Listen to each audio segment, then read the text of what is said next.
Salam, salam outsider, le débrief commence maintenant. Le Paris Saint-Germain l'emporte 2-0 face à Montpellier. 8 matchs, 8 victoires pour les Parisiens. Ils sont imbattables. Ils sont imbattables en championnat. Et jusqu'à présent, ils n'ont pas encore utilisé l'arme de destruction massive qui est qui? Léo Messi. Léo Messi, il est en tribune, il est tranquille, il est posé. Apparemment, il est blessé. Et d'ailleurs, en passant, j'ai une question à poser à tous les fans du Paris Saint-Germain. C'est une question honnête venant d'un fan d'Arsenal qui a toujours eu des problèmes d'infirmerie à gauche et à droite. À Arsenal, c'était l'hécatombe. Les gars étaient constamment blessés. Mais comment ça se fait qu'au PSG aujourd'hui, franchement, Sergio Ramos, jusqu'à présent, il n'est pas encore prêt pour jouer. Léo Messi, il arrive. Ça fait longtemps qu'il n'a pas été blessé. Parce que ça fait longtemps quand même qu'on n'a pas vu Messi blessé pendant aussi longtemps. Mais ça fait longtemps. En tout cas, si je me trompe, dites-moi. Hein, mais au Barça, quand même, en toute honnêteté, j'ai débriefé beaucoup de matchs du Barça. Dans les 2 saisons dernières, j'en ai pas raté un, mais j'ai pas fait 2-3 matchs sans Messi. À moins qu'il soit au repos ou quoi que ce soit. Alors que là, Messi, là, on me dit il est blessé. Donc franchement, en toute honnêteté, le PSG, même sans Messi en championnat, ils sont en train de dérouler sans aucun problème. La défense, elle est au top. Keylor Navas, il est dans les buts. Donnarumma n'est pas là, il était sur le banc. Keylor Navas est dans les buts, il fait ses arrêts. Parce qu'aujourd'hui, franchement, Montpellier, qu'on le veuille ou non, avec les boys Savanier, tout ça, ils sont dangereux. Hein. Montpellier, ils jouent au football, ils jouent au football, ils jouent au football, ils tentent, ils essaient, ils sont très très bons. Et aujourd'hui, Keylor Navas, il a été très très bon lui aussi. Marquinhos, Kimpembe, ils ont répondu, ils se sont gérés. Les latéraux, j'ai rien à dire, ils continuent à se gérer. Là où j'ai envie d'en venir, c'est au milieu de terrain. Parce qu'aujourd'hui, franchement, je suis désolé, mais le Paris Saint-Germain s'est renforcé en attaque. On a mis toute la lumière sur l'attaque, alors que réellement, ce qui fait vivre le PSG en ce moment, c'est le milieu de terrain. Paredes, Herrera, Gana Gueye, les 3 aujourd'hui, franchement, ils se sont gérés. Paredes encore, on peut dire qu'il revient, il n'a pas encore le... Voilà, il lui manque encore l'agressivité qu'il avait, ça lui prend beaucoup de temps. C'est un diesel, lui, c'est incroyable, c'est un moteur diesel, ça lui prend trop de temps pour qu'il prenne son rythme. Paredes doit se gérer. Mais à côté, Herrera et Gana Gueye, depuis le début de la saison, je suis désolé, j'ai l'impression que les gars, ils ont eu un bonus de frappe. Plus 10, plus 20, comme dans FIFA, dans les jeux vidéo. C'est pas possible. C'est pas possible. Gana a mis 3 buts. 3 buts, 4 buts, 3 buts. Mais de où Gana a mis 3 buts? Dans sa vie, il n'a jamais mis 3 buts, lui. Lui-même, il sait qu'il n'a jamais mis 3 buts. Mais il met des bons buts en plus, des vraies frappes. Incroyable. Incroyable. Le ratio de Gana Gueye en ce moment est juste incroyable. Mais au-delà des frappes, s'il vous plaît, parce qu'aujourd'hui, il met un but, frappe pied gauche, après un ajustement qui est juste sensationnel, un ajustement de numéro 10, un ajustement d'attaquant, un ajustement plein de vista, plein de flair. Il fallait être intelligent pour savoir que tu ne peux pas caler le ballon pied droit, même si tu es droitier, il faut juste le ramener un tout petit peu, le rabattre, pied gauche, et bouler le ballon. C'est ça qu'il a fait aujourd'hui, Gana Gueye. Il a été excellent. Sur chaque sortie de balle du Paris Saint-Germain, il a été excellent. Combien de ballons en profondeur, en première intention, Gana, il donne rapidement. Je dis, Gana, il distribue des ballons. Il distribue des ballons. Et c'est là où je dis aujourd'hui que Herrera, depuis le début de la saison, il est excellent. Lui aussi, il claque. Frappe sur frappe, but sur but. Aujourd'hui, il a failli mettre un sensationnel but. Il frappe la barre transversale. Gana Gueye, lui aussi, il est au top de sa forme. Marco Verratti, moi je l'ai un peu oublié. Marco, je l'ai un peu oublié. Marco va revenir dans cet effectif-là. C'est la raison pour laquelle j'ai dit que le PSG, jusqu'à présent, sans leurs armes de destruction massive, c'est-à-dire qu'il y a plein de gars, ils ne sont même pas là. Même les gars qui sont là, ils ne sont pas encore opérationnels. Ils gagnent sans aucun problème. Et même quand c'est compliqué, ils ont encore une fois le talent pour s'en sortir, à l'image de cette semaine avec Achraf Hakimi. Franchement, en toute honnêteté, top performance de la part des Parisiens face à Montpellier. Très bien joué de leur part. L'animation au milieu de terrain, excellente. Gana Gueye, excellent dans tout ce qu'il a fait. Il récupère, il ratisse. Il est là pour couvrir. Il est là pour faire la passe. Il est là pour suivre, pour attendre le rebond. Franchement, il a combien de poumons? Non, Gana, quand même, franchement, à un moment donné, je ne comprends pas. Et puis, je pense que moi, en tant que Sénégalais, et nous tous, en tant que Sénégalais, on est d'accord sur le fait que Gana, quand même, gère-toi. On te regarde, on voit. Hein. On ne regarde pas les matchs du PSG parce qu'on est fan. C'est toi qu'on regarde, on voit.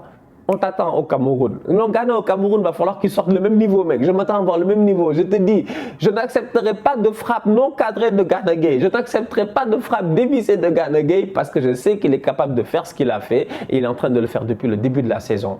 top performance de sa part. Messi n'étant pas là, à mon humble avis, c'était le moment pour Pochettino, parce que Pochettino, j'arrête pas de lui répéter, tente la défense à 3, tente la défense à 3. Il y a plein de coachs qui doivent essayer la défense en 3. Ils sont nombreux, ils sont très nombreux à devoir essayer une défense à 3. Et parmi ces coachs-là, à devoir essayer une défense à 3, il y a Pochettino aujourd'hui, il y a aussi Jürgen Klopp, comme j'ai eu à en parler dans le débrief Liverpool-Brentford qui est déjà en ligne. Aujourd'hui, on va être très sérieux.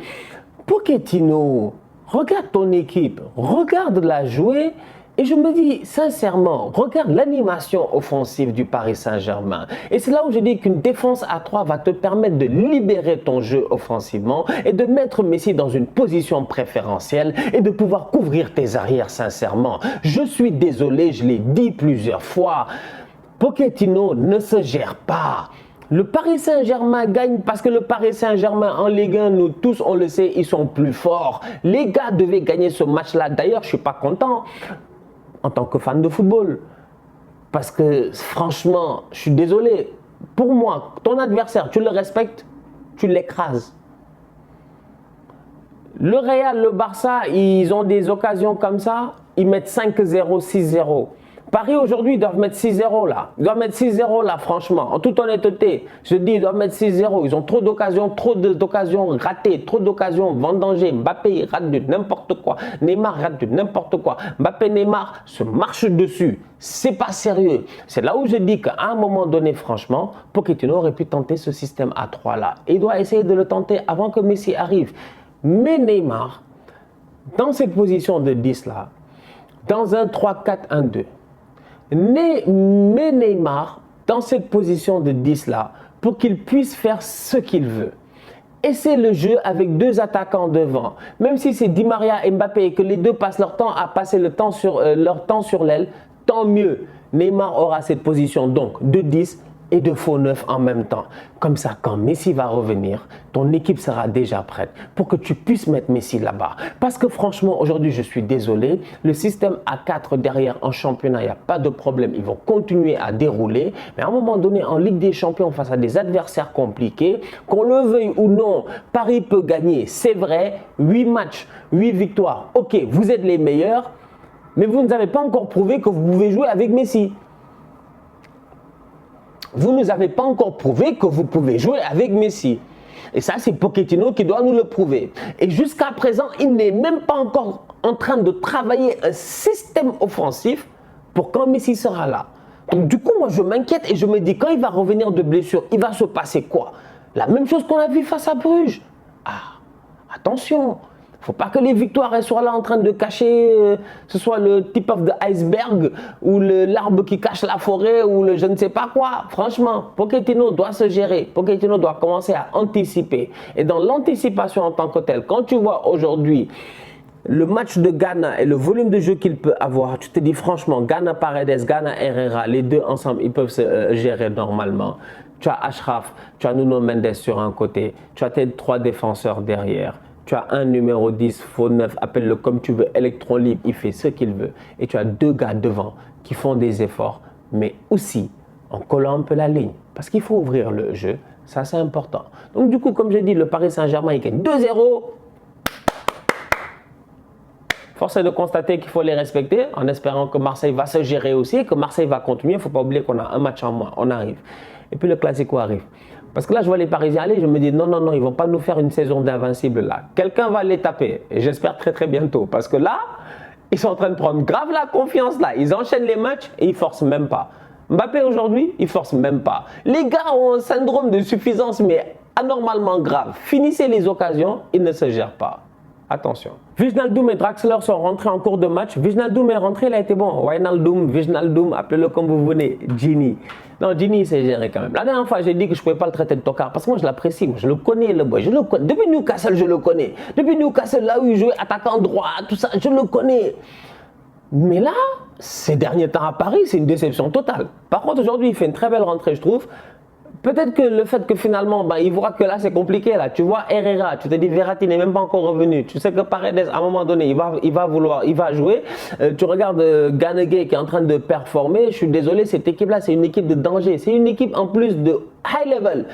Paredes, c'est Copa América. Verratti, c'est Euro. Ghana, c'est capitaine du Sénégal. Wijnaldum lui-même, c'est capitaine des Pays-Bas. Herrera, c'est un guerrier. Lui, c'est un guerrier. Il n'a pas de qualificatif. Lui, il est là juste pour se battre. Lui, partout, lui, c'est le mercenaire. Voilà, Herrera, lui, c'est le mercenaire. Quand tu vois cette équipe-là, à un moment donné, toi, en tant que joueur, tu vas step up. Et Wijnaldum, à un moment donné, il va step up. Donc du coup, aujourd'hui, sa rentrée, elle est bien. Draxler, d'un autre côté aussi, bon, il rentre, il claque son but. On connaît le potentiel de Julian Draxler. Son seul problème, c'est que c'est un fainéant. C'est un fainéant. Il est allé au PSG, il s'est marié à Paris, il est tranquille, il est posé, il est bien à Paris. La vie à Paris, elle est très intéressante, mais c'est pas possible, la police me fatigue. J'en ai marre. J'en ai marre. Je vous jure, j'ai besoin de vivre à Gotham City. Il y a Batman, tout ça, que les gars vont venir et tout. C'est toute la journée. Ouais. Mais c'est pas possible. Qu'est-ce qui se passe dans cette ville? Qu'est-ce qui se passe? Il se passe absolument rien. Oh, quand même. Bon, bref. Draxler. Ouais, parce qu'en fait, la raison pour laquelle je vous raconte ça, c'est parce que c'est important.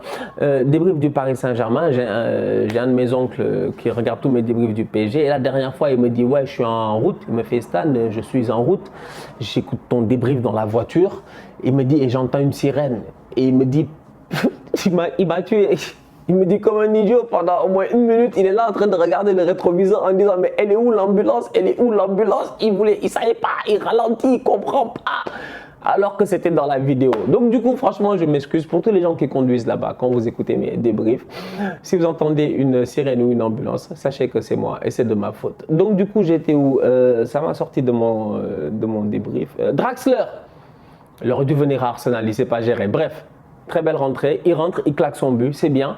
Draxler sur le banc, un joueur qui peut ramener quelque chose en plus. Franchement, si en plus de ça, il prend la confiance, parce que Draxler, il a besoin de ça, hein, parce que le niveau est élevé, la concurrence est très élevée dans cette équipe-là. Donc Draxler qui rentre, qui marque, et ben, si au courant de la saison, il peut amener sa pierre à l'édifice, ce sera bien pour les Parisiens. La famille, on se capte très bientôt pour un nouveau débrief. D'ici là, on continue à liker, on continue à partager, on s'abonne, on est ensemble, on reste en santé. Tous outsiders.